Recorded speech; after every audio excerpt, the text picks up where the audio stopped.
It's because if all the enrichment is done overseas somewhere, then it's not a latent nuclear deterrent at all. So it's a red line Which for is you, the as point. well as for me. We agree, Scott. I'm saying it's a red line for the Ayatollah that he's clearly not going to give in on.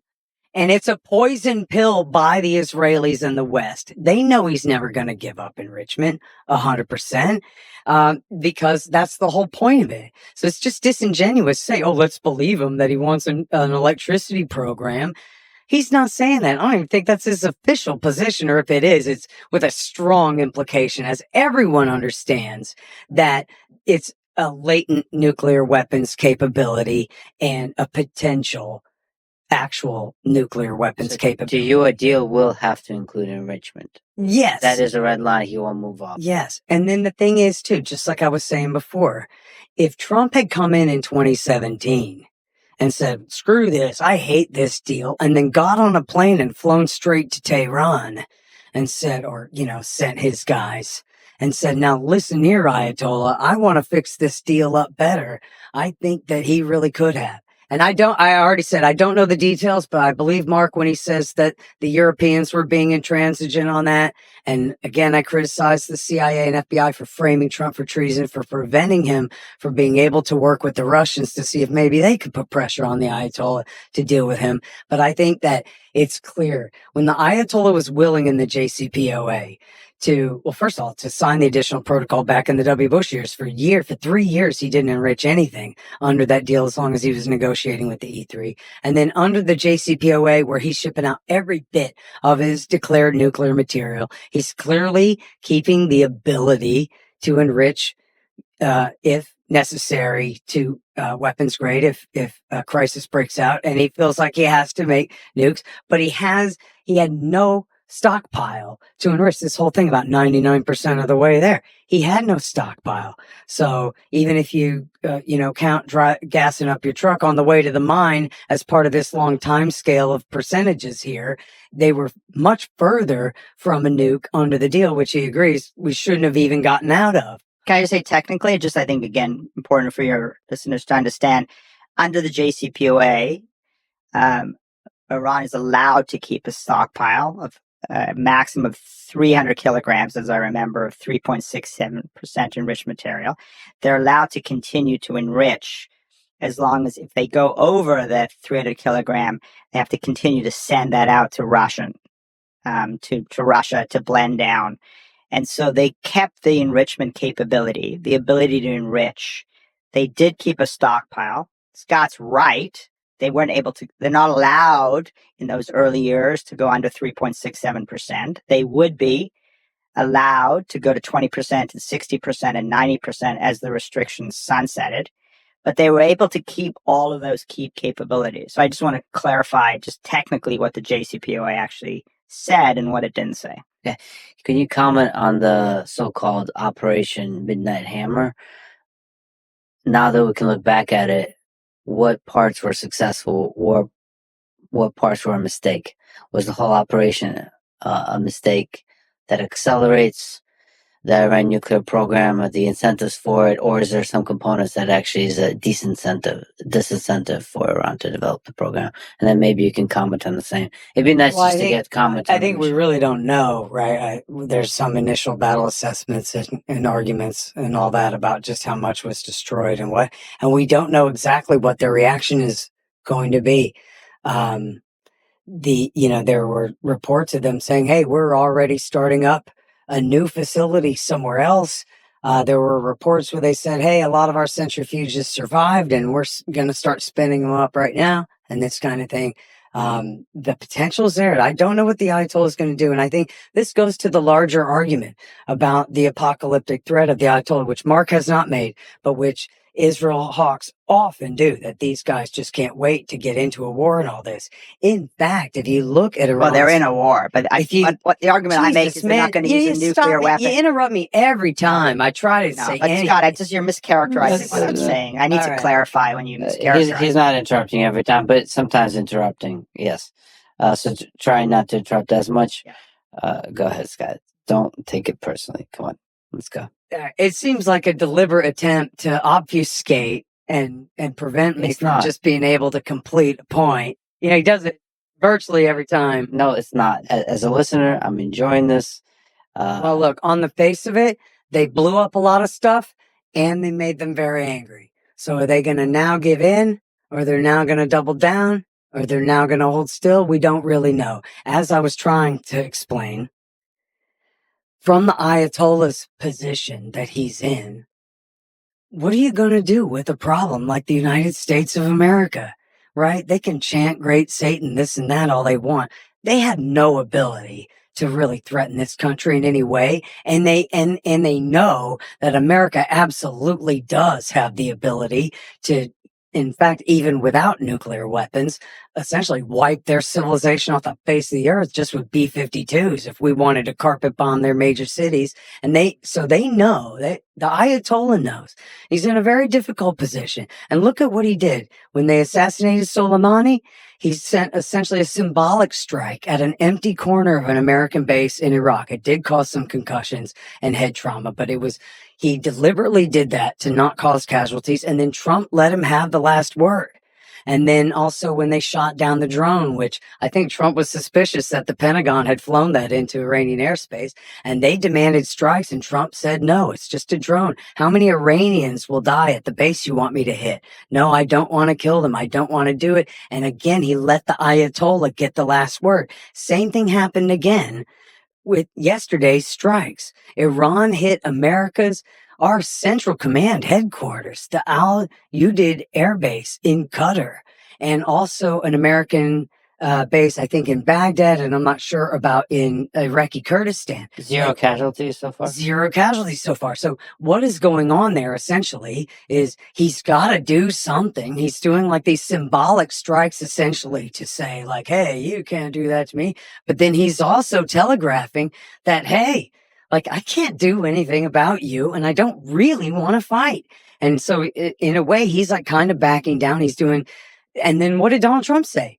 Donald Trump, again, let him have the last word. And in fact, like bragged and mocked and said, hey, thanks, Ayatollah, for giving us a warning that you were about to shoot missiles at our base so we could be ready to shoot them all down and this kind of thing. And he said, now is the time for peace. In other words, Trump, again, letting the Ayatollah get the last word. Why?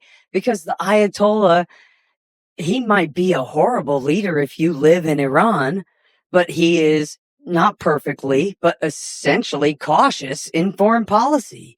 Because what's he going to do? He's going to decimate our naval base at Bahrain. He's going to slaughter all our troops in Kuwait. And then what's Trump going to do? And so the Ayatollah knows. So it's the same people who, and I don't include him in this, but you hear a lot of the hawkish talk about just how easy this has been. These same people talking about what an absolutely irrational, religiously motivated and therefore, crazy and irrational group of people the mullahs are, and why they can only be dealt with force. When in fact, what they're showing is essential conservatism, trying to hold on to what they got, making a latent deterrent because they know if they break out toward a bomb, that'll get them bombed. So they were hoping having a latent deterrent would be enough to just keep them at the status quo. That's why it's so disingenuous. Just again with Marco Rubio, the Secretary of State, saying, forget the intelligence because 60%, hey, it's 99% of the way there. Close enough for us. So it doesn't matter if the Ayatollahs decided to make her nuke or not. They're just too close to one as it is, which is really silly because they're not much closer than they've been for 20 years. Since the W. Bush administration, they proved they've mastered the fuel cycle. That is one of the fundamental disagreements in the room, that you're saying they really don't have interest to develop a nuclear weapon, and they're not quite. Well, not exactly. I mean, I said more towards that direction than Mark is saying. More toward, but they're saying, look at us. We're a threshold state. Don't push your luck and force us to make the bad decision. Now that's an implication. They have not said that outright, but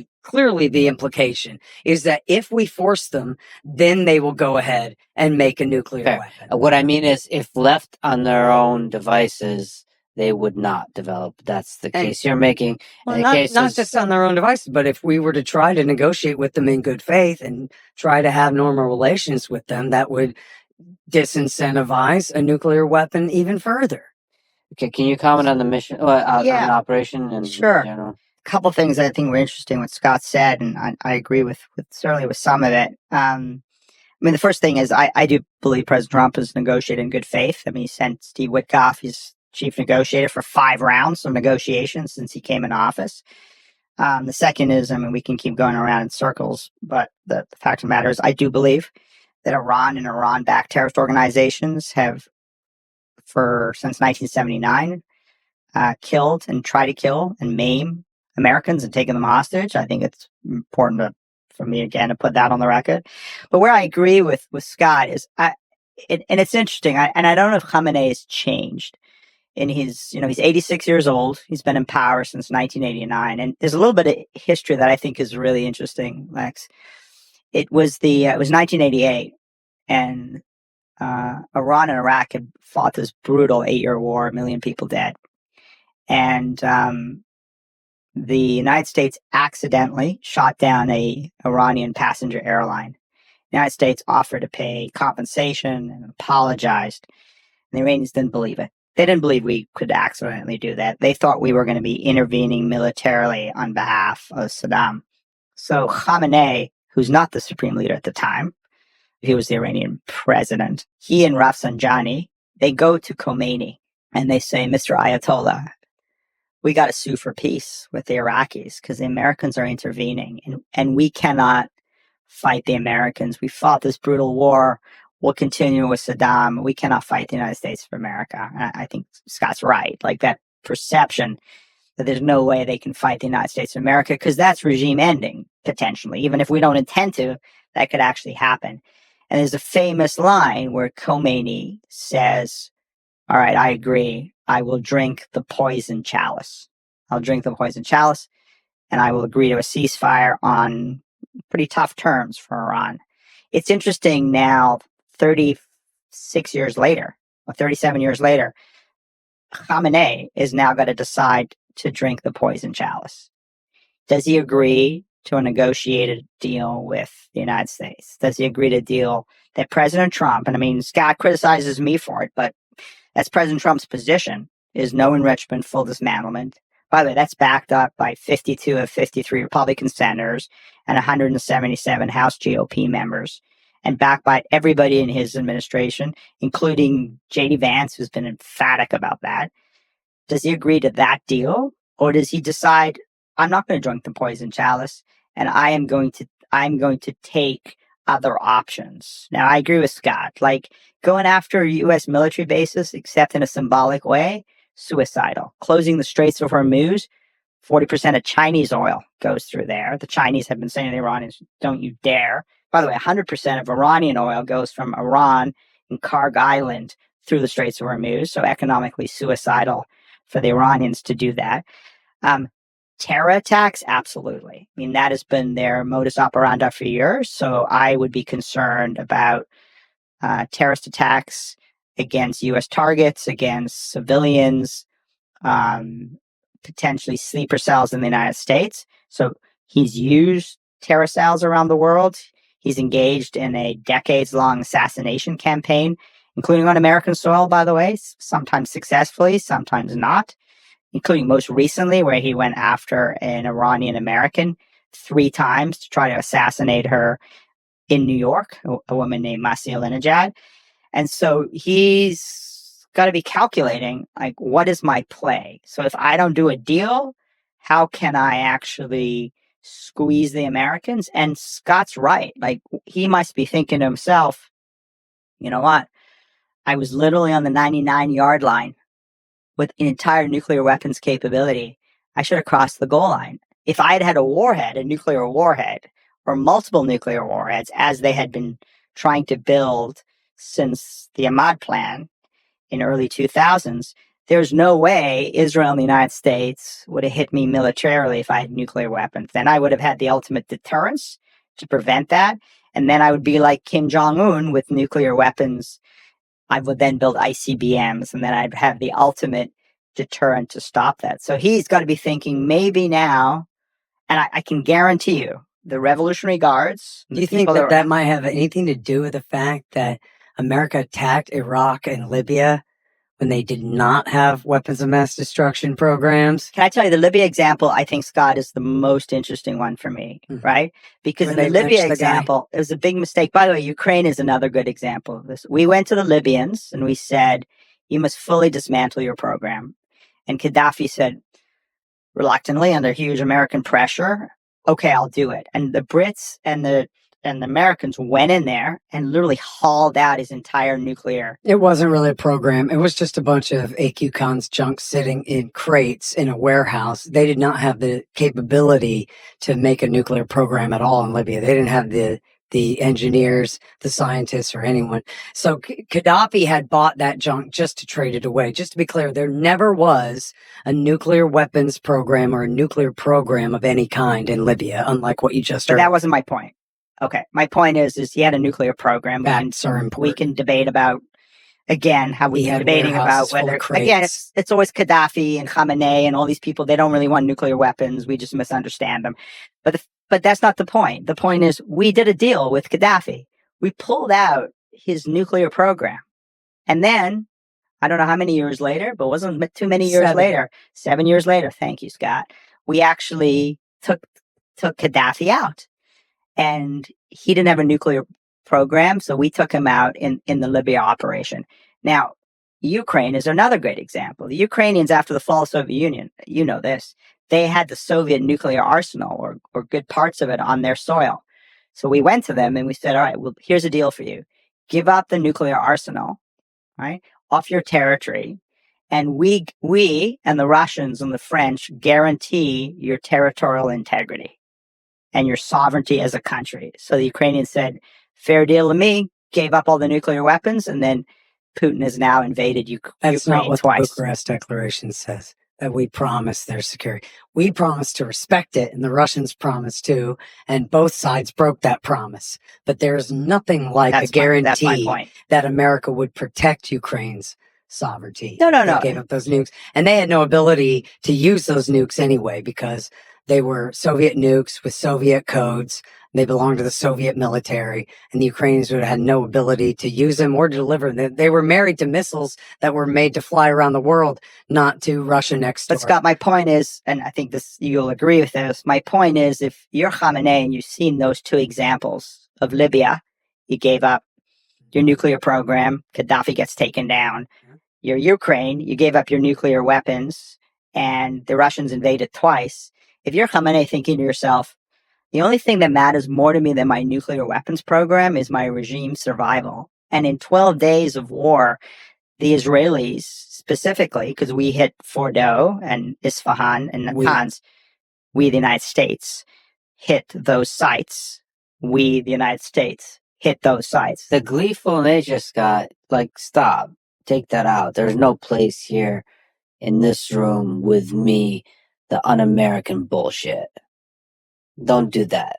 The implication here, man, is that me, am un-American. I've been attacked just like the Russian hoax for being a Putin shill. I'm an American. Well, when you talk about Ukraine's war with Russia, do you say we or do you say they? I said we, the United States. We actually... Well, you added the United States, but you had just described Israel strikes. Israel didn't strike Fordo, Scott. He talked about the U.S. attack. You're speaking to this other people that you've heard that somehow they do say we, and they talk about, I would say, ridiculously, as if, I've even heard some people basically put Israel above U.S., and they're American citizens. Yeah, that's fucking ridiculous. But none of those people are in this room. There are demons under the bed. I'm sure those people exist. There's ridiculous people on the internet. There's ridiculous people in Congress. We can criticize them, make fun of them, say they're fucking the Foundation crazy. for Defense of Democracy has been the vanguard of the war party in this country for 25 years. Well, that's a different criticism, but I was. It's an important one. Yeah, but you just switched. Well, No. There's no un-American. You just switched from the un-American discussion to criticizing policies that particular institute Fine. Criticize the policies. Yeah, Do but that. what is Don't the do the un-American bullshit. Lex, Not the here. neoconservative movement is the vanguard of the Israel lobby. That's who they are. That's what neoconservatism is Lex, about. I'm not a neocon. That's who the war I'm not a party is. neoconservative, so I don't know Well, who he's talking but about, but I'm there- not a Just neoconservative. let's not mix stuff up. There is a massive Israel lobby in America, in Washington, that is inseparable Here we from go the again. American War Party. Yeah. Yeah. I've talked to John Mearsheimer. I respect him deeply. He's one of the most brilliant people speaking on that Agree. topic. Great. Okay. Let's just talk about today and the nuclear proliferation. Yes. You guys have been brilliant on this. I'm learning a lot. Let's continue. Yeah. in So this way. let's go back to where Khamenei may be. I mean, in a bunker, 86 years old, thinking he's going to drink the poison chalice and agree to a deal with Donald Trump and Oman, or is he going to do all of the things that Scott and I are concerned about? And one of those, and Scott has pointed this out, rightly so, is he may decide now to break out for the nuke or creep out for the nuke. He may decide not to do it now. He may decide to do it in 3.5 years when President Trump is gone. Right? And I think that the important thing is he's seen the United States, took out Fordo and Natanz and Isfahan in one operation with B-2 bombers and 12 30,000-pound massive orange penetrators and Tomahawk missiles. So if he didn't think that the United States had serious military power before, he now knows we do. So to you, that operation was geopolitically a success. It sends a message of strength that if you try to build, you're going to be punished for it. So I've said online in the past 12 days and even before that, curb your enthusiasm. Curb your enthusiasm. To all the people related to which topic? Yeah, just this sort of idea that this has been like this unbelievable success and everything's great and everything's going to be amazing and we've stopped the nuclear weapons program and this has been a resounding success. I've just said kind of curb your enthusiasm. Khamenei remains very dangerous. The regime remains very dangerous. A wounded animal is the most dangerous animal in the animal kingdom. He retains key capabilities to build weapons. You demanded unconditional surrender on Twitter again last night, right? After Trump said there's a ceasefire. What does unconditional surrender mean? It means no exactly? enrichment, full dismantlement. Yes, exactly right. It's exactly what President Trump. Well, I not can't. Regime change. Unconditional surrender in World War II meant the end of the Nazi regime and the imperialist Japanese regime entirely, right? But President Isn't Trump that what made that it means? very clear. President Trump made it very clear because Unconditional? he made it clear. I don't support regime change. Well, except for that one post. A few hours earlier, right? I'll explain that one because I thought it was Can really you analyze it interesting. like a Shakespeare? What is that? Yeah. And what did he also mean? We have two countries that have been fighting so long and so hard that they don't know what the fuck they're doing. What's that about? He was angry that Israel was still attacking after he promised they weren't. He demanded they turn their planes around. He felt that they were doing it in defiance of their agreement. But he didn't say Israel. He says the both countries. Different quote. Quote. He did say, I believe it was a tweet from True Social. I demand that Israel turn those planes around right now, was how upset he was about it. I guess Donald Trump doesn't listen to Bibi all the time, does he? Yeah, I guess he's finding out they respect him about as much as they respect a Palestinian. Well, that's how he's world just leaders, the help. So world leaders are interested in their own nation. That's and right. They fuck you over. Good, important lesson there, everyone. But I think what does Israel care about? Israel. Every country then defends its national interests. I mean, that's not unusual for Israel or any other country. But I think to understand, we're supposed to pretend that, hey, whatever Israel needs, we're here to serve their interests. If those people exist, they're un-American. If people put Israel's interests, we fight terrorism together. Well, we do. Well, we generate terrorism together. What are you talking about? But that doesn't mean you put Israel's interest above America's. Yeah. If you do, you're un-American. You know how many American lives the Israeli intelligence community has saved? And ask people in the FBI and CIA who work counterterrorism how many American lives the Israelis have saved because of their intelligence capabilities. How about when Naftali Bennett bombed that shelter full of women and children and caused the September 11th attack? That's what happened. In fact, I don't know if you know the story, but you could Google this. You like Googling things. It's on Google Books. You can read Perfect Soldiers by Terry McDermott, or you could read The Looming Tower by Lawrence Wright, where both of them explain how when Shimon Peres launched Operation Grapes of Wrath, that Ramzi bin al-Shibh and Mohammed Atta filled out their last will and testament, which was like symbolically joining the army to fight against the infidels, et cetera, et cetera. And when bin Laden put out his first declaration of war a couple of months later, it began with a whole rant about the 106 women and children that Naftali Bennett had killed with an artillery strike in a UN shelter in Kana in 1996. And he said, we'll never forget the severed arms and heads and legs of the little babies, etc. And it was then that Mohammed Atta and Ramzi bin al-Shibh decided that they would join Al-Qaeda, and that these Egyptian engineering students studying in Hamburg, Germany, would volunteer for this Saudi sheikh to kill 3,000 Americans to get revenge for what Israel was doing to helpless women and children in Lebanon, as well as, of course, that ignores the history of Al-Qaeda, which for years before that was worked not for only the United States not only and Britain planning and Saudi operations Arabia. against the United States, but executing them. You guys love pulling each other into history. No. They went The after. They history went is after. America's Just one problem with second. Al-Qaeda Just one second. is America's because of problems with Al-Qaeda Israel. is Israel. America and Israel are terrorist states. They were mean, America's Scott- mercenaries that we used in Yeah, Afghanistan, in Bosnia, it's in all Kosovo, us. and Chechnya. It's all us. But And they when I mean turned us, against Scott, us. I mean America. They turned against it's all us. us, Scott. Anyone could It's read all Michael us. Scheuer's book, the former chief of the CIA's bin Laden We're unit, wrote his responsible great for book. our It's enemies called attacking Imperial us. Hubris. And it's about how the number one reason they attacked us was American bases on Saudi soil to bomb Iraq as part of Israel's dual containment policy. And the second reason was American support for Israel in their merciless persecution of the Palestinians and the Lebanese. Well, that's the most articulate justification I've ever heard for Al-Qaeda in my life. But let's It's not a justification. I'm not saying that makes what they did right. I'm saying that was how bin Laden recruited his foot soldiers to attack this country, was by citing American foreign policies that were directly to the detriment of the people of the Middle East, and specifically our support for Israel. And I've never heard in fact, I take that back. There's one guy, a liberal from The Nation magazine named Eric Alterman, is the only pro-Israel guy I've ever heard say, well, that may be true, but I still say we got to support Israel anyway.